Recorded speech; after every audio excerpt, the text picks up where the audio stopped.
अस्सलामुअलैकुम YouTube family.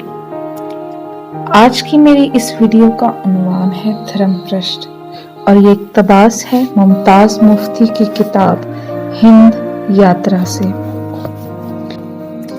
ये 1934 की बात है जब मैं स्कूल मास्टर था। पक्की नौकरी मिलती ना थी, अवजियों पर काम किया जाता था।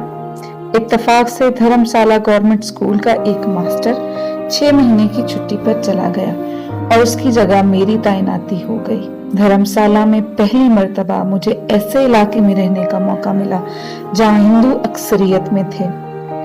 मदरसे में सिर्फ 2 मुसलमान तालिब इल्म थे। स्टाफ में मैं वाहिद मुसलमान था। मैं बहुत पानी पीता था, ये मेरी पुरानी आदत है। गिलास भरा हुआ और बार बार हो। जिंदगी में इतना पानी अंदर डाला, फिर भी अंदर का जहन ना धुला, आग ना बुझी।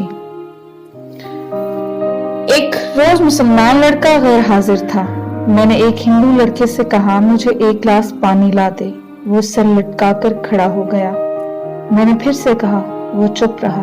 मैंने फिर से कहा, वो रुक रुक कर बोला, महाराज मेरा धर्म भ्रष्ट हो जाएगा।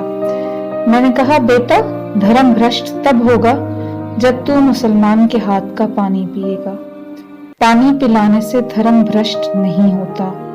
वो चुप खड़ा रहा, कोई जवाब ना दिया। मैंने फिर कहा। वो फिर रुक रुक कर बोला, महाराज मेरा धर्म भ्रष्ट हो जाएगा। मुझे ये बात समझ में ना आई कि वो धर्म भ्रष्ट जो मेरे जहन में था इन इलाकों का धर्म भ्रष्ट था जहां हिंदू अकलियत में थे। ये धर्म भ्रष्ट जो लड़के के जहन में था उस इलाके का धर्म भ्रष्ट था जहां हिंदू अक्सरियत में थे।